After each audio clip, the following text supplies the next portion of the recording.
Hi hello నమస్తే welcome back to my channel దుర్గాస్ fashion world. ఎలా ఉన్నారు అందరూ? మాకైతే ఈ వీకెండ్ చాలా సరదాగా సాగిపోయింది. ఫస్ట్ టైం స్నోఫాల్ ని ఎంజాయ్ చేసాము.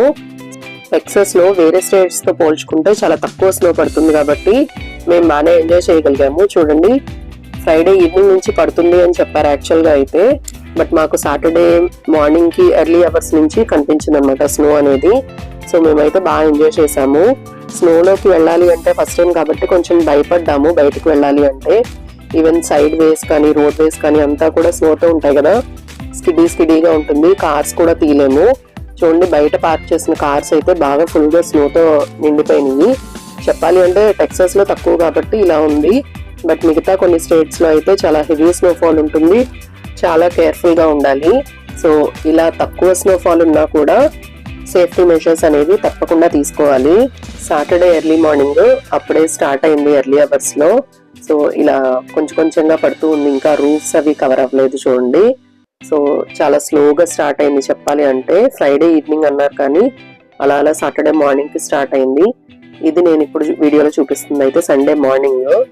మేమైతే ఫస్ట్ టైం స్నోఫాల్ చూస్తున్నాం కాబట్టి అసలు తట్టుకోగలమా లేదా బయటకు వెళ్తే అని చెప్పి ముందు బాల్కనీలో ఇట్లా నుంచొని స్నోఫాల్ ఎంజాయ్ చేసాము. నేను మా చిన్న బాబు అయితే బాగా అల్లరి కూడా చేసాం అనమాట. బాల్కనీలో ఏదైతే స్నో పడిందో దాన్ని తీసి ఒకరి మీద ఒకళ్ళం విసురుకొని బాగా ఎంజాయ్ చేసాము. అట్లాగా మా కార్ అయితే గరాజ్ లో పెట్టాము కాబట్టి ప్రాబ్లం లేదు. బట్ ఇక్కడ కొంతమంది కార్లు చూడండి బయట వదిలేశారు కాబట్టి స్నోతో ఫుల్ గా నిండిపోతున్నాయని వాటి మీద క్లాత్ కానీ లేదంటే టార్పాలిన్ కానీ పెట్టి కవర్ చేసుకున్నారు. సో అలా ఉంటేనే విండ్షీల్డ్స్ డ్యామేజ్ అవ్వకుండా ఉంటాయి. ఇలా బాల్కనీలో ఉన్నంతసేపు కూడా ఎంత చిల్గా ఉన్నా కూడా పెద్దగా ఇబ్బంది అనిపించలేదు మాకు. బట్ ఎప్పుడైతే ఓపెన్ స్పేస్ లోకి వెళ్ళామో బాల్కనీని వదిలేసి ఫుల్ గా కవర్ చేసుకుని వెళ్ళినా కూడా లాన్ లో ఓపెన్ ప్లేస్ అవ్వడం వల్ల చాలా హెవీగా అనిపించింది అనమాట. చాలా చిల్గా ఉంది అసలు. మేము గ్లోవ్స్ వేసుకున్నా కూడా హ్యాండ్స్ అంతా ఫ్రీజ్ అయిపోయినట్లు, అట్లా ఫ్రాస్ట్ బైట్ అంటారు అనమాట, అలా అనిపించింది. ఇంకా విత్ ఇన్ 10-15 minutes మేము అట్లా వాక్ చేసుకుని వెళ్ళాము. అక్కడ మహా అయితే ఒక 5 minutes ఉండి ఉంటాము. ఆ తర్వాత మళ్ళీ రిటర్న్ వచ్చేసాం అనమాట. ఫుల్ గా చాలా చిల్గా అనిపించింది. టెంపరేచర్స్ అయితే -10 అట్లా ఉన్నాయన్నమాట బయట. సో చాలా డేంజర్ కూడా అట్లా ఉండడం ఎక్కువసేపు. సో మేము అట్లా కాసేపు ఉండి వెంటనే వచ్చేసాము. మా పెద్ద బాబు కూడా కాసేపు వచ్చి ఎంజాయ్ చేశాడు. మేమేంటంటే మెయిన్ గా ఇది ఒక నైస్ మెమరీ అన్నట్లు కొన్ని పిక్స్ దిగాము. ఆ తర్వాత మళ్ళీ రిటర్న్ వచ్చేసాం అనమాట.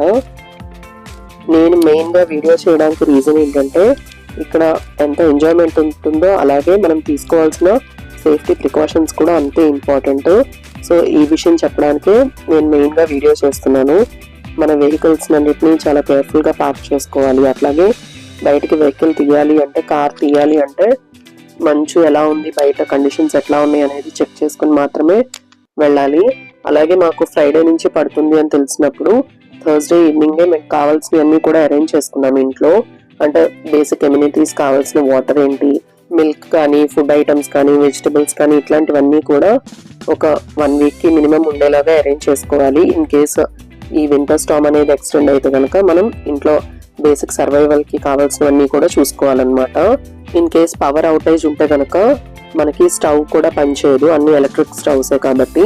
సో దానికోసం బ్రెడ్ ఇట్లాంటివి కూడా అరేంజ్ చేసి పెట్టుకున్నాం మేము. సో అలాగే మన పిల్లలకి కావాల్సిన వెదర్ కండిషన్స్ కానీ, వాళ్ళకి కావాల్సిన జాకెట్స్ కానీ, అలాగే రూమ్ హీటర్స్ కానీ ఇట్లాంటివి కూడా అరేంజ్ చేసుకోవడం అనేది చాలా ఇంపార్టెంట్ ఈ కండిషన్స్ లో. మా పిల్లలకైతే స్కూల్ కి 2 days లీవ్ ఇచ్చేసారు. స్కూల్ కి హాలిడే అనౌన్స్ చేసేసారు అనమాట, మెయిల్ ద్వారా ఇన్ఫార్మ్ చేసేసారు. సో అందరం ఇంట్లోనే ఉంటాం కాబట్టి సేఫ్ గానే ఉంటాము.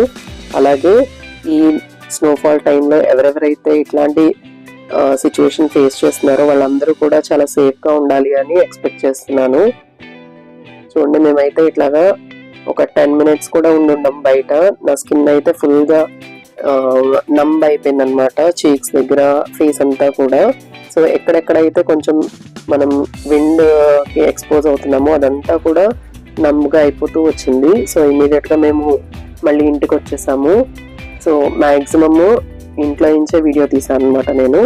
అట్లాగే హాట్ చాక్లెట్ మా పిల్లలకు కావాలని అడిగారు. సో అది కూడా వాళ్ళ కోసం ప్రిపేర్ చేసి ఇచ్చాను. మేమందరం ఎంజాయ్ చేసాము హాట్ చాక్లెట్ని.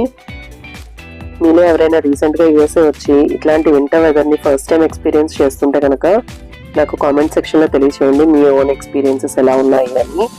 సో అలాగే ఇలాంటి మంచి కంటెంట్ కోసం నా వీడియోస్ని రెగ్యులర్గా చూడడం కోసం లైక్, షేర్ అండ్ సబ్స్క్రైబ్ చేయడం మాత్రం మర్చిపోకండి. Bye bye.